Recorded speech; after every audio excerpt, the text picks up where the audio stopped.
Caleb Maupin, correspondant RT aux États-Unis, c'est notre rubrique Vue de l'extérieur ce soir. Bonsoir Caleb Maupin, merci d'être avec nous sur RT France. Une vaccination donc médiatisée, celle de Joe Biden. C'était nécessaire pour rassurer la population américaine face au vaccin. Ce président élu, photographié, filmé par les caméras de télé en train de se faire vacciner.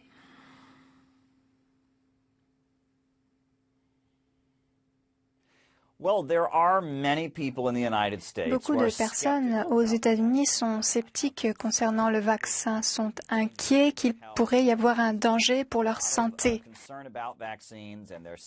Beaucoup de personnes sont inquiètes parce que le développement a été trop rapide. Donc le fait que Joe Biden se fasse vacciner devant les caméras, effectivement, c'est considéré comme une façon de rassurer la population.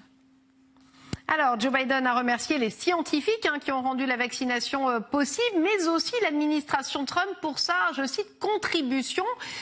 Plutôt un maigre hommage, on aime ou on n'aime pas Donald Trump, mais il avait tout de même annoncé, le président sortant, que la vaccination aurait lieu avant novembre. Il l'avait annoncé quelques semaines, quelques mois avant, provoquant alors l'ire et les critiques des démocrates.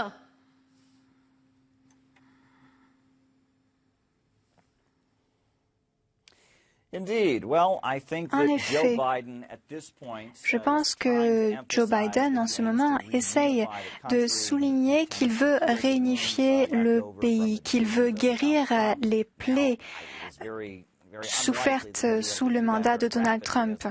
Je ne pense pas qu'il réussira à faire cela rapidement, mais on pourrait l'interpréter comme une main tendue, la main de l'amitié vers ces personnes au sein du camp Trump, pour les personnes de l'administration Trump. En tout cas, la lutte contre le virus est une priorité absolue pour Joe Biden. Il l'a dit pendant la campagne, il l'a redit après. Est-ce que les Américains doivent s'attendre à un gros changement de stratégie dans la lutte contre le virus ?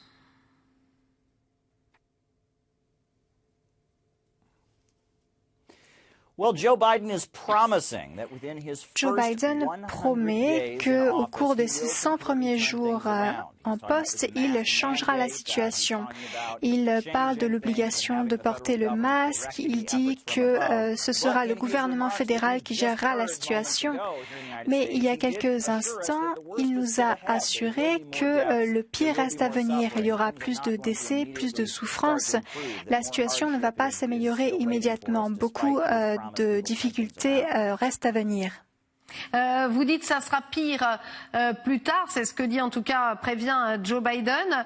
La campagne de vaccination, est-ce qu'on y met un énorme espoir aux États-Unis? Comment se passe justement cette campagne, la stratégie de campagne de vaccination sur place? En ce moment même, on commence à vacciner les professionnels de la santé. Ils ont la priorité, ce sont les premières personnes à être vaccinées. Et seules quelques personnes ont eu des réactions allergiques. Donc il semble que la situation avance bien. Puis ensuite, ce sera au tour des personnes âgées, des personnes particulièrement vulnérables, des personnes dans certains domaines qui auront la priorité. Donc on a vraiment choisi certaines personnes afin que la sécurité publique soit garantie au mieux. On parle toujours en France du coût de la santé très cher aux États-Unis. Est-ce que ce vaccin est-il gratuit pour les Américains ?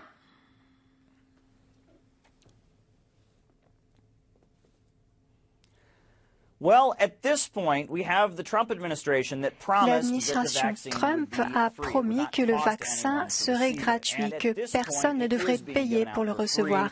Effectivement, pour le moment, il est distribué gratuitement. Puis, milliards de dollars ont été mis de côté par l'administration Trump pour la dispense du vaccin. Mais certains se demandent combien de temps cela va durer. Si ce fonds disparaît, est-ce que les Américains sans assurance devront vont payer. Les Américains, pour le moment, ne payent rien, mais on ne sait pas combien de temps cela va durer. Nous avons des systèmes d'assurance privée aux États-Unis et certainement les assurances vont prendre en charge ce coût. Mais ceux qui n'ont pas d'assurance pourraient un jour devoir à payer. Merci Caleb Maupin d'avoir été avec nous. Je rappelle que vous êtes correspondant RT aux États-Unis. Merci d'avoir été avec nous pour Vue de l'extérieur.